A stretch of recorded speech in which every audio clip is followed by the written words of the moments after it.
All right, this one's going to be interesting. I'm going to answer some questions for Famine Friend. So it was more of a conversation that we had on 2 of my videos, and there's a lot of questions, so I can't answer everything. I will try to zero in on some of these, because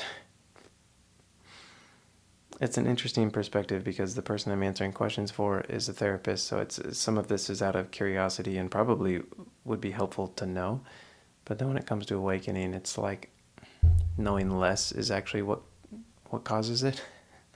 Giving up knowing is what causes you to experience, and then it's like a flood of knowing comes in after that. But let me see if I can pinpoint a couple main questions in here. Aaron, how did you let go of all of your stories? What about restoring? What about reflecting our lived experiences? Looking forward to it. I am aligned with you in being practical. After all, we live in a dualistic world.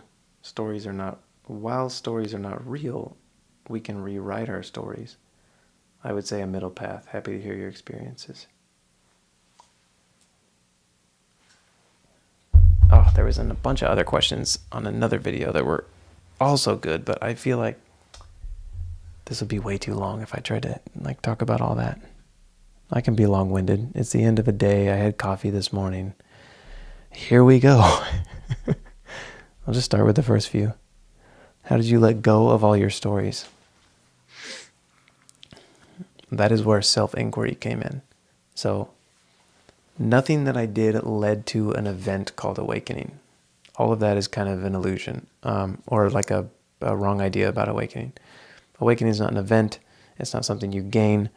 It seems to me, of course, everything I say about this is not going to be true, because they're just words. Words are just mouth noises that we are using to try to explain something that's honestly not explainable. It's like feeling love for someone and then trying to tell someone else what that feels like. You are kind of pointing them in the direction of what love feels like, but they can't be in your body and feel it. So that's what we're doing with words. This is why this is so hard. But it's fun, and apparently people enjoy it, because these videos are being watched, so that's cool. How did you let go of your stories? First question. And what about restoring? So that can be in 2 different ways. I'm not sure how you mean this, but I read that as are you letting go of a story and then just picking up another one to replace it? Like letting go of a negative story and adding a positive story? Because I was taught that as a Christian. That's what religion is. Like, hey, pick up this better story and let go of this, this other story that's not as good. And then there's letting go of story completely and living without a story, and then kind of accidentally letting the ego slip back in and give you another story. So there's those 2 options. Not sure which one you mean. And then what about reflecting on our lived experience? I let go of my stories by starting to question them. So I was angry for most of my life. I think my main emotions were anger, anxiety, and, just lump that into fear. So anger and fear. It was probably the only 2 things I felt consciously. Well, probably consciously just anger. So anger covered all of my other emotions. It was the strongest one. It seemed to be the only thing that I felt. It's just the way that I lived, the way that I was. I was just angry. That's what I embodied. So going to counseling, started talking about it. And the counselor kind of gave me a list, just start to ask yourself some questions, get curious. Actually, the most helpful thing I learned in counseling was to get curious about it instead of judging it. So I would get angry, I would judge the fact that I was angry, and then I would get angry about that, and then it was just this crazy loop of being angry and getting angrier because I was angry. It's insanity. So the first time, I still remember, I was at work, I was doing something, and I started to get mad at somebody who just said something to me that just made me mad. And then instead of judging that, I asked myself, why does that make me mad? Why am I reacting like this? What is going on? Like what they did or said is not really a big deal. Why am I so angry? And it wasn't like, you idiot, why are you so angry? I truly wasn't being judgmental. I was starting to actually get curious about it. So then I got insight into my own story. So I didn't know, or I wasn't aware that I was telling myself stories. My stories were so drawn out and complicated and complex, and I've been doing it so long that I thought that was really real. I thought that was real. I thought my story was reality. I did not see a difference. I couldn't even talk about this then like I'm talking about it now. My story, my view, all the things causing me angry, to be angry, and reality to me were the same thing. There was no difference. So of course I was angry because something happened and the story I was telling myself was real. It was reality. Now when I started questioning that, I started seeing that my reality was breaking down. My stories were breaking down. Because I could be mad at somebody and then start questioning myself about it and then realize, oh, I'm mad at them because they remind me of this person who said this, who reminds me of this. And it would trace so far back. And I started doing this pretty often where I would trace, I would catch myself being mad and I would trace it so far back. Then I started realizing what I thought I was angry about had nothing to do with what I was telling myself. And then it got kind of scary because I thought, well, my goodness. If my anger is not about this person, it actually came from 3 people ago, or 3 situations ago, or 3 years ago, how far back does it go? And that's where stuff started coming up from a long time ago. And that was hard because I was really identified with my stories. I thought my stories were real and they were me and they were who I was. I think most people do, honestly. Not that that's wrong. That's where I was at the time. I thought I was a person. This is my story. This is what happened. I'm angry because of this. So as I got curious and questioned it, the story started to break down.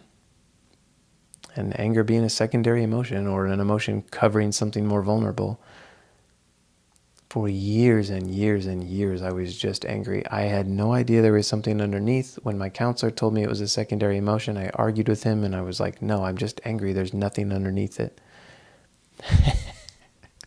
He confronted my anger and I got angry. Typical. How'd you let go of the stories? This is the long answer. I got curious. I started to see that I couldn't figure out where the anger was coming from. So what I thought it was coming from wasn't what it was coming from. So then I got kind of confused. My curiosity led to confusion. Then I really got curious. Like, where is this coming from? What is going on? And when I finally saw it, I mean, there was like 1 or 2 things. It wasn't that much.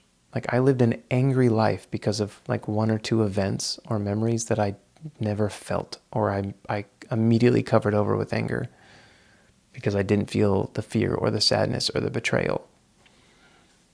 So I finally kind of traced myself back to that.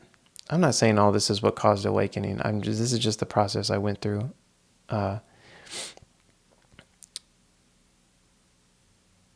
So yeah, this is still completely mind identified, completely believing in my story. I traced it all the way back. I realized what was causing the anger, and the things that were causing it were really traumatizing, really hard to accept. When I figured out what was causing the anger, I got angrier because what happened to me was so unjust and just messed up. It was messed up. And I never looked at it. I never thought about it. And so then I got really mad because it was so vulnerable and so intense. I thought, I don't know what I was thinking. I was just, ugh, I was exploding. Everything was getting worse. That's, I started plunging into the dark night of the soul in that time. And a lot of stories were being seen through. and undone in my life. I started seeing through my anxiety and where it came from, and started seeing through my anger and where it came from. And underneath these secondary feelings was actually something I was unable to face before, and which makes perfect sense. I was a kid. I couldn't face that kind of stuff. So it got to a place where I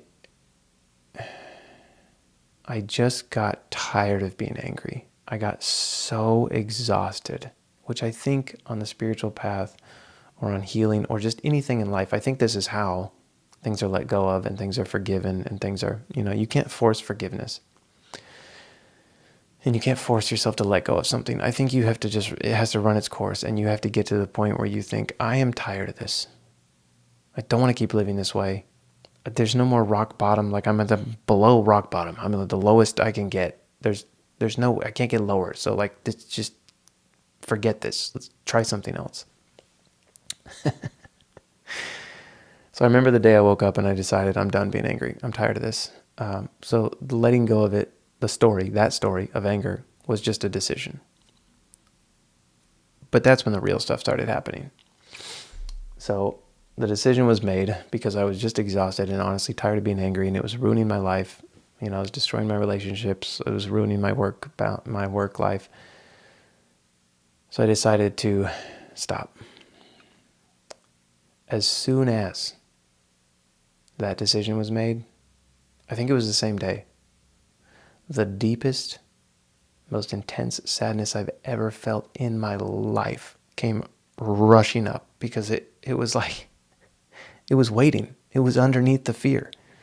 The anger. Underneath the anger was deep sadness that I had never felt, that I stuffed as a kid. Ooh, I can remember just talking about it. And I had no other choice.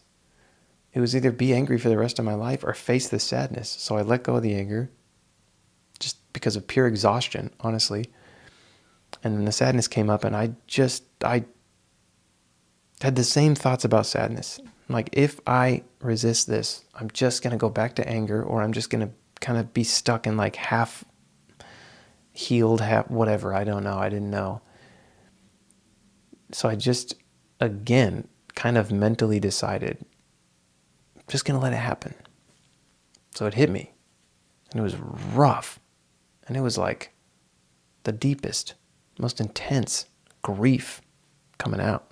Just tears and fetal position, ugly stuff, But it was so necessary. God, it was necessary. My body was waiting for years. So letting go of the story and the anger that was attached to the story allowed the real emotion to come up, the sadness. And when that hit me, I wasn't telling myself stories anymore. I was tired of stories. The sadness, when it came up and was felt to the depth of what needed to be felt, then that story of trauma and what happened to me that was part of that sadness, the story's left with it. So I felt in the moment like, I'm going to be sad forever. This will never stop. I will just cry the rest of my life. I can't do this. I can't face this. But I did. I faced it. What happened was, it just came up and worked its way out. There was a couple sessions, it came back one or two times, and like a little more was felt, and then it was out, it was gone. I don't have anything even against that person or that event anymore at all. It's not even, seems like it's not even part of my story anymore. Because there is no story. The story left with the feeling. So how do you let go of your stories? That was a really long answer. Wow. I had to get curious enough to see what was underneath the story. And what was underneath the story was a deep, dark feeling that I was scared to feel. When I had the courage to face it and feel it, the story left with it. Also at this time I was meditating and kind of seeing through thoughts in general. I was just watching my thoughts and noticing my thoughts and starting to think, oh man, these aren't even mine. They're just there. I was slowly becoming more of an observer, which probably allowed the feelings to come up without resistance. What about restoring? My stories cause so much pain and heartache and problems and anger that I just didn't have the strength to go back to a story. It felt terrifying letting go of, it felt like part of me was leaving. Like when the whole story about what happened to me and my anger, when I decided to let that go, I didn't want to. It felt like part of me was being ripped out and thrown into the ether. I didn't know who I would be if I would let go of that, because it was so much, it seemed like so much a part of me, like who I was. So sad. Who I was angry. So letting go of that, I would be losing part of myself, but it was the ego telling me, it was my thoughts telling me this. It was comfortable, although it was toxic and not great. So I had to be more uncomfortable than I've ever been in my entire life to get through and get rid of and let go of these stories. And the more I let go of, the more it felt like I was still identified with these stories. So the more it felt like I'm letting go of myself. And that kept going, that process kept going to where I thought, if this keeps going, I will die. That's where the existential fear comes in. That's where ego death happened eventually.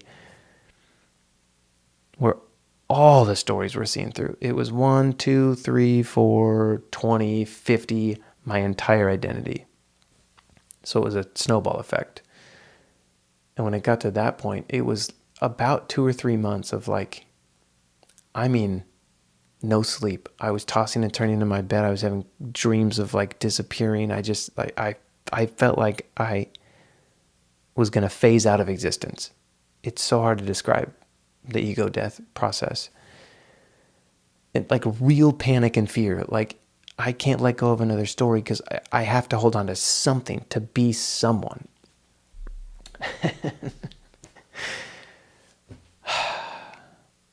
But the more I felt, the more I let go of, the more it just kept happening. And then it just seemed like something was driving it and it wasn't me anymore. The more control I let go of, the more that this intelligent life force just kept coming through and just kept purging stuff out of me. Reflecting on lived experience.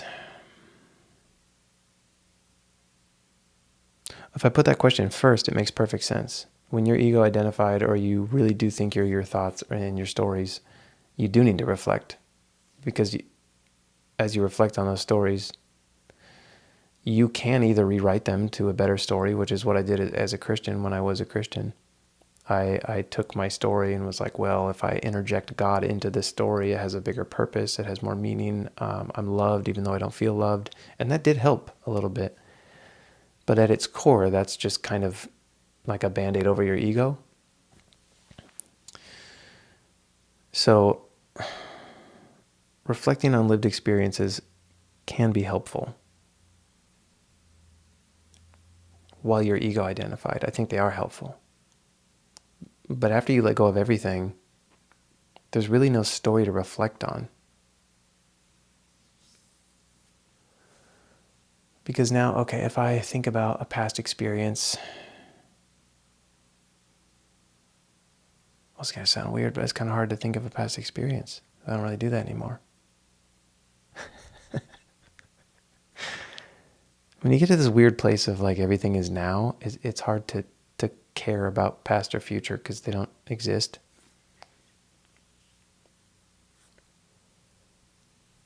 Okay, let me try to explain this. Previous to awakening, something would enter my mind. I'd remember, oh man, that fight I got in middle school, I was really mad at that guy, and I felt betrayed, and we were friends, and I can't believe that happened. And then I would think, oh, I need to do shadow work. I need to look into this. Maybe I need to feel something that wasn't felt. And it became kind of a habit to fix myself. And maybe it helped a little bit. But again, it's like a Band-Aid on the ego. I do think shadow work's really helpful. I'm not saying that.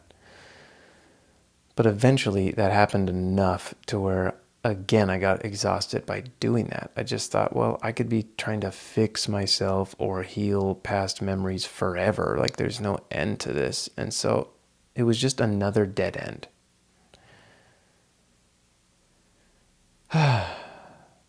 Now, if a thought came up like that, I don't even really pay attention to it. What does happen, so I've only been in this new state for a couple months, maybe 2 months. It's been absolutely wonderful. And only one time a strong feeling came up, and I explained it in one of my last videos.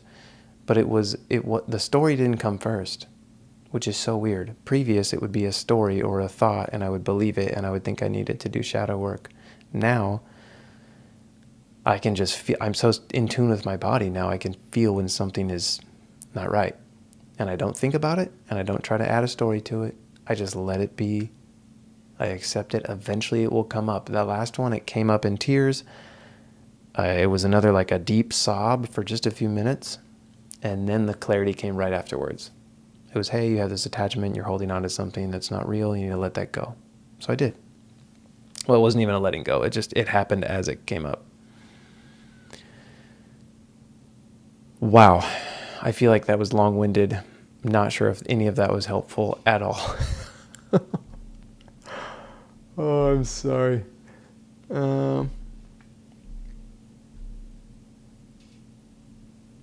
Yeah, and as far as the being practical and the dualistic thing go, even though I've had experiences of non-duality, we are still in a dualistic world. I've explained this, and I know people don't love it, because sometimes the videos where I'm explaining like the absolute non-dual reality, they get a lot of views. I think people just, I don't know what it is about that. But then if I get dualistic and practical, which is helpful to realize non-dual awareness, to have non-dual awareness, those get less views. So it's like people don't want to actually do work or have any kind of practice or practical experience. They just kind of cling on to the absolute stuff. But, we live in a world where you can experience the absolute, but there's also the relative world. So I can have an experience where, yes, I realize there is no observer or observed. Everything is one. Absolutely stunning. Love it's the essence of everything, and there is everything and nothing at the same time. But then, I gotta open my eyes from that meditation and go to work. So it's like you have to balance it. There has to be both. So you can take that awareness and honestly live from it, not in it, because you have to be practical and do dishes and go to work. But I think what happened to me is I've started living from that place, realizing that everything is love, everything's okay, everything's covered, there's no problem, even if I'm shot, stabbed, killed, something. There's no issues. Whatever happens, happens. So I now live from that place of peace, and it's wonderful. But as I'm living from that place of a non-dual realization, I am in a dual world doing dualistic things. So they kind of go together, but it's very hard to explain. Because in the world of dualism, everything's explainable and practical, and 1 + 1 = 2. But in the world of non-duality, none of the rules apply. It's like classical physics versus quantum physics. Stories are not real. We can rewrite them. Yes, we can. We can rewrite our stories to be a better story, or we can just see through the stories completely and give them up altogether, which I did both. I rewrote mine first, or I kind of wrote them better, in a better, more understandable way, and then I kind of gave them up because I realized I didn't need to keep them because they didn't mean anything. Middle path. Yeah, generally the middle path is... Yeah, even in non-duality, I think there's a middle path. So it's what I was just saying. We live in both worlds. That's the paradox. Like, inside of every person is the same awareness, same consciousness. So we're all connected. We're all the same. There's a lot of theories about that. I'm not going to say I have the answer or I know. I've just had enough experience to feel it and actually live in it. But then there's the other part where we're separate. We are having an experience where we are not the same. I have a separate life from whoever's watching this. And I think maturity and wisdom and balance in life comes from holding both of those, which seemingly don't go together. Like classical physics and quantum physics, we're still trying to figure out how to merge those two together. And when that happens, it's going to be beautiful. The understanding is going to be so rich. It might change our entire outlook on reality. I think it will. So same thing with non-dual awareness and then the real world of duality. You can't really live in one or the other. You can, but I think the beauty and the balance and the wisdom and the maturity is going to come from blending those together.